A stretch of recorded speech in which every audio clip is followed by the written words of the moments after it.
Salut, bienvenue dans cette vidéo. Aujourd'hui, je vais partir dans la photo de Stellar et je vais te montrer comment je suis arrivé à ce résultat-là qui est dans un style à l'encre plutôt numérique. En fait, ici, je ne vais pas surtout t'apprendre à comment ancrer et utiliser un outil d'ancrage, mais je vais surtout te montrer, te présenter des techniques de rendu plutôt professionnelles, tout en m'inspirant d'un BDiste qui est très célèbre chez les anglophones, qui s'appelle Charles Burns. Pour te rassurer, on peut obtenir aussi ce genre de résultat de manière traditionnelle, mais c'est un petit peu plus compliqué. Et donc ici, c'est surtout la façon numérique que je vais traiter. Et dans cette vidéo, dans un premier temps, je vais te montrer comment t'inspirer et comment comprendre la démarche artistique de Charles Burns. Ensuite, je vais te montrer comment j'ai dessiné et illustré et composé ce dessin-là du visage de Stellar, qui est une membre très active de notre communauté. Et donc, si tu veux rejoindre les hit artistes, c'est-à-dire les artistes qui ont conscience que le dessin, c'est très important pour leur vie, pour leur passion, et qui sont conscients des bases et des fondamentaux dans le dessin, clique sur ce lien en description. Il y a un petit lien, tu rentres, tu as juste à lire ce qu'il faut suivre et pour nous rejoindre. Donc, avant de commencer, je te souhaite la bienvenue sur la chaîne de Hit Art. Si tu aimes ce que je fais, je t'invite à t'abonner et à mettre un petit like. Et donc, en premier, on va voir le style de Charles Burns. En fait, sa particularité, c'est quoi? C'est en fait, il dessine en deux valeurs. Si tu remarques bien ses visages, tu vois, on a deux valeurs. Et comment il arrive à donner du volume? C'est déjà, en fait, il arrive à donner et à comprendre parfaitement qu'est-ce qui donne forme à un visage. C'est-à-dire, comme tu peux le voir ici, on comprend que c'est les ombres qui donnent forme au visage. Et donc, comprendre les ombres, comprendre la forme abstraite des ombres, c'est super important. Et ce qui fait que plus tu vas comprendre les formes du visage, les formes simples du visage, et aussi tu vas observer plus minutieusement le visage, tu comprendras de plus en plus où placer justement ces ombres. Et aussi, la particularité du style plutôt comics, plutôt c'est très américain, c'est même très technique du gravure où voilà juste en gravant on pouvait donner, on pouvait faire soit noir soit blanc. Bah, en fait c'est ça en fait, l'ancrage vient de la gravure et donc lui il pouvait pas se permettre de faire des dégradés et comme tu peux le voir il a réussi quand même à faire des effets de dégradés qui sont super magnifiques. En fait on a des traits en deux étapes, on a une zone où c'est bien noir, une zone où c'est entre le noir et le blanc et une zone blanche. Et en fait, la particularité de Charles Burns, c'est qu'il arrive à donner du mouvement dans un trait qui est très propre. Je pense que ça se fait pas d'une manière traditionnelle, c'est impossible de faire ça d'une manière si rigoureuse, à moins de passer énormément de temps. À mon avis, il a surtout travaillé sur Illustrator. En fait, il a dessiné minutieusement, très simple. En fait, tu passes sur Illustrator, en fait, tu fais des contours très vectoriels. C'est très graphique, c'est très graphiste, c'est très illustration digitale. À mon avis, ça m'étonne pas qu'il vienne de la publicité même, parce qu'en fait, on utilise ce genre de choses parce que c'est très contrasté, c'est très simple aussi pour le spectateur de comprendre. Et si tu m'as remarqué bien, c'est magnifique. Les traits, en fait, quand il fait des petits hachures comme ça suit la forme. Par exemple, ici, tu vois, ici, on a une forme, une ombre de la forme du visage, mais une ombre douce, c'est-à-dire une forme qui n'est pas projetée, une ombre qui n'est pas projetée. En fait, il suit le mouvement de la joue, comme par exemple ici pour le nez, tu vois, il suit la forme. Et en fait, c'est ça qui sculpte, c'est ça qui donne un effet 3 dimensions entre guillemets. Et puis attention, je dis ça, tu vois, ça donne une illusion de volume et c'est vraiment magnifique. Tu vois, entre ici et ici, on arrive à juste avec des petits hachures de noir à donner du volume et c'est vraiment magnifique. En même temps, tu vois ici là, on arrive normalement ici et ici c'est la même forme d'ombre, mais sauf que si tu fais un aplat ici, ici ça a moins d'impact en fait cette zone là et ce qui fait qu'on est perdu dans la composition et rien qu'en faisant un simple aplat ici et une ombre de forme ici, en fait ça donne vraiment cet aspect travaillé et tout de suite quand tu jettes ton œil, tu es attiré par ça. Moi, une question de goût personnel, j'aurais effacé ce trait-là. Bon, c'est personnel, mais après, c'est dans l'entièreté, c'est magnifique, quoi. Surtout ici, tu vois, on arrive à donner juste la texture du cheveu juste avec quelques traits très fins blancs, et c'est vraiment dur. Moi, j'ai pas réussi. J'ai voulu faire ça pour celle-là. J'ai voulu te mettre un petit peu les cheveux un petit peu dans le bazar, Estelle, et en fait, je suis retourné vers ça. Et en fait, c'est vraiment compliqué. Je t'invite à t'essayer aussi. Tu vois comment c'est compliqué. Tu vois ici une manière de dessiner les cheveux blancs. Enfin, là, il est plutôt un petit peu, il a une calvitie, mais en fait, c'est pareil pour dessiner les cheveux blancs. Parce qu'en fait, tu fais les mèches, les bouts de mèches noires, et ici, tu laisses vide, tu laisses blanc, et ce qui fait que ça donne un effet de cheveux blancs quand tu dessines en noir et blanc. Et donc, comment j'ai appliqué ça sur Stella, en fait, bah, je vais te montrer pas à pas comment j'ai fait. En fait, tout d'abord, j'ai commencé par, s'il veut, un truc tout simple. J'ai commencé tout d'abord par un dessin, hein, silhouette, bien structuré, tu vois, avec des traits en fait pour dessiner. J'ai aussi, comme si j'ai pris un ciseau et je coupais dans son nez, dans ses yeux. En fait, ça permet de structurer ta forme en 3 dimensions. En fait, juste comme si je faisais un personnage avec des fils de fer et que je donnais du volume. Et en fait, c'est comme ça que je fais.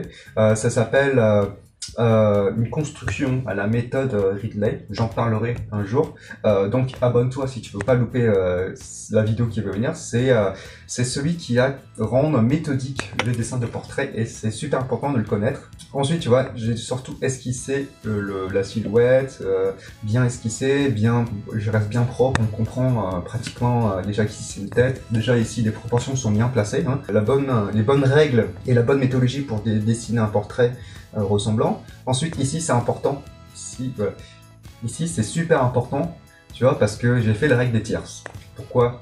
La règle des tierces, c'est une règle de composition où on divise le tableau en 3. Enfin, du coup ça te fait 9 cases, mais ici en fait on découpe en tierces, ici, ici, ici et ici. Et en fait on a des règles de composition qui sont issues de la peinture classique, traditionnelle.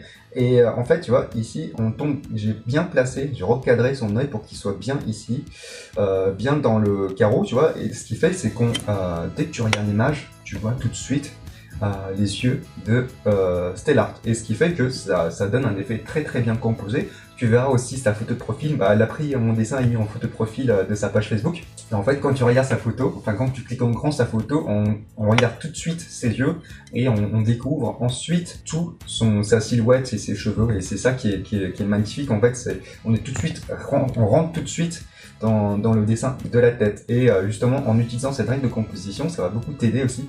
Même pour tes photos de profil Facebook, hein, tu mets juste ta photo, tu mets juste tes yeux sur le point de tierce ici, tu vois, en haut à gauche ici, et c'est parfait, tu verras. Ensuite, tu vois, à partir du moment où j'ai bien composé son dessin, je peux commencer à ancrer. Bon là, comme c'est en digital, je peux tricher, je peux dessiner par-dessus. En fait, le souci, c'est que j'ai fait beaucoup de ratures. Tu m'excuses, Estelle, j'ai beaucoup galéré à dessiner tes yeux parce que au début, je cherchais un petit peu le style et voilà.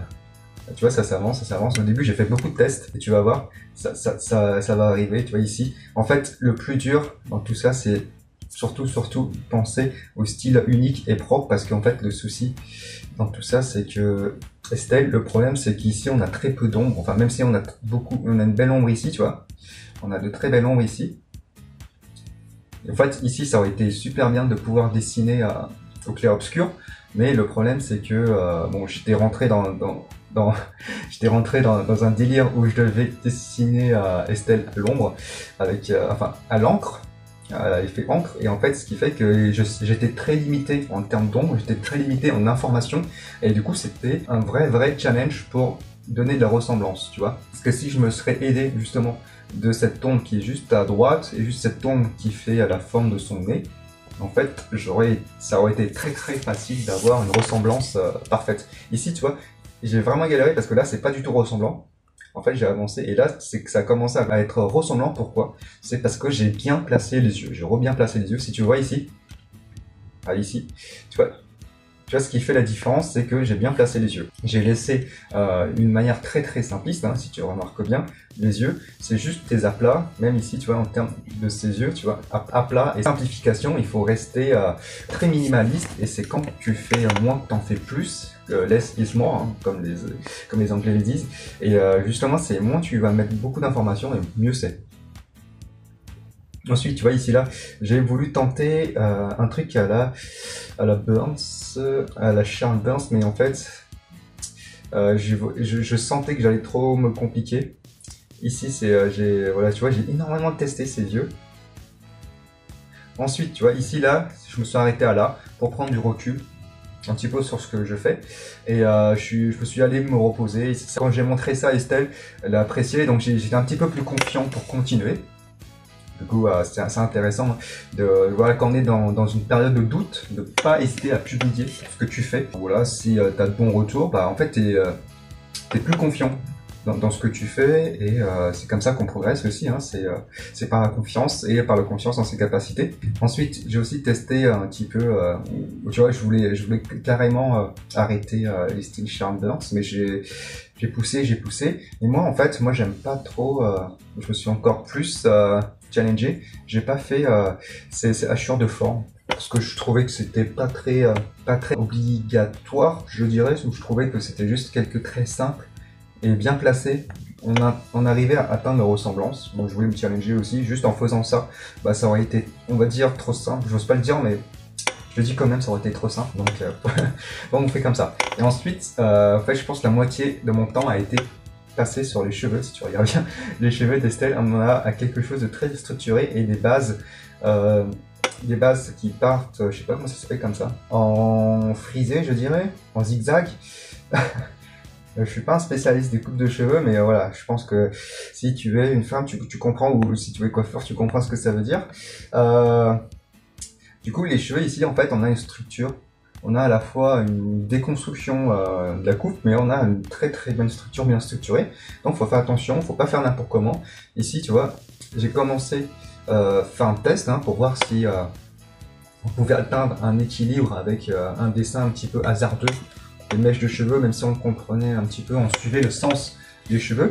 Et c'est là que où ça devient important, c'est qu'en fait, beaucoup de tests. Tu vois, et ensuite à la fin, c'est seulement à la fin que tu reviens tout. Donc on profite vraiment de l'outil digital pour faire des tests, comme j'ai fait ici en brouillon. Et ensuite, tu vois, on redessine les mèches, on fait des bananes, on structure et on compose bien les bananes.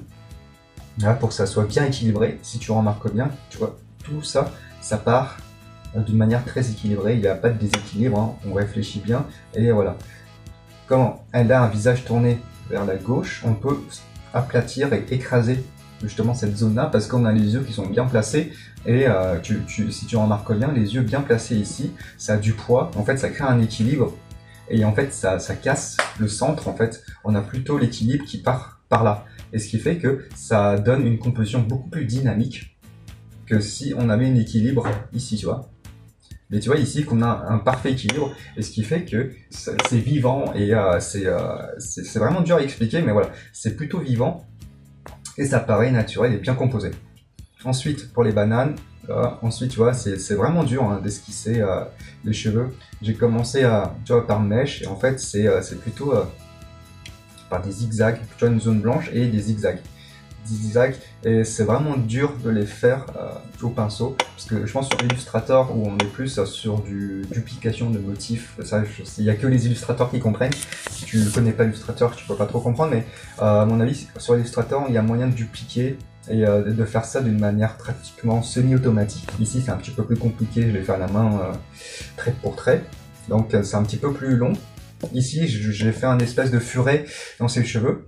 Ça marche plutôt pas mal, mais c'était encore déstructuré, et donc ici j'ai appliqué ma règle less is more, et ce qui fait que tu vois ici j'ai fait 1, 2, 3, 4, tu vois c'est des bandes, à la fois. Les bandes, en fait on a des bandes de lumière et qui suggèrent la forme de la mèche et qui donnent du volume aussi à la coupe de cheveux. Et du coup là c'était trop déstructuré, il fallait simplifier à la fin, en fait, et il fallait effacer. J'ai passé mon temps à effacer, et tu vois, on a quelque chose de très équilibré ici, et on comprend la structure, on comprend la brillance de ses cheveux, et tu vois, on a un effet de mouvement qui part vers ses yeux, et ça donne vraiment cet effet concentré, en fait, du regard. En fait, à la fois t'es navigué et t'es reparti vers ses yeux. Et tu vois, c'est un petit peu dégueu, c'est un petit peu dégueu parce que j'ai utilisé une brosse comme ça.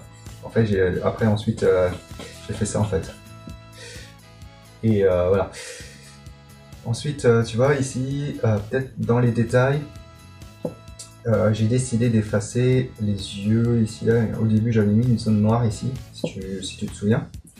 J'ai dit que j'ai mis une zone noire, parce qu'au début, je me suis dit qu'il fallait faire un contraste finalement, parce qu'en fait ici, j'aurais fait ses yeux trop noirs, comme ça.